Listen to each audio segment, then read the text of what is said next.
জীবন একটাই, জীবন কখনো দুটা পাবো না। সেই জীবন হোক আল্লাহর জন্য, মানবতার কল্যাণের জন্য, প্রিয় দেশের জন্য, প্রিয় জাতির জন্য। এখন আমাদেরকে সিদ্ধান্ত নিয়ে সাহস করে ভরসা করে সেই আল্লাহর দিকেই আগাতে হবে ইনশাআল্লাহ।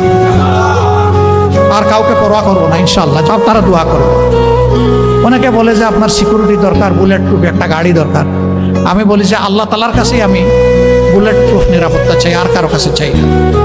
আমার যেদিন ডাক এসে যাবে কেউ আমাকে এখানে আর এক সেকেন্ডও রাখতে পারবে না। আর যতদিন আল্লাহ আমার হায়াত রেখেছেন কেউ আমাকে এই দুনিয়া থেকে উঠাই ফেলতে পারবে না। সুতরাং আপনারা দোয়া করবেন, এ লড়াই চলবে ইনশাআল্লাহ। এ লড়াই আমরা বন্ধ করবো না ইনশাআল্লাহ। এ পথে আমরা থামবো না ইনশাআল্লাহ। আমাদের সামনে হিমালয় পর্বত দাঁড়ায় গেলেও আল্লাহ তাআলার শক্তির সাহায্যে সেই হিমালয় পর্বত আপনাদেরকে, জাতিকে সাথে নিয়ে ইনশাআল্লাহ আমরা টপকাবো। নিজে দুর্নীতি করবেন না এবং কোনো দুর্নীতিবাজকে প্রশ্রয় দেবেন না। সমাজের সর্বক্ষেত্রে ন্যায় বিচার প্রতিষ্ঠা হবে, বিচার বিভাগ স্বাধীন হবে। কেউ বিচার বিভাগের উপর কোনো রাজনৈতিক হস্ত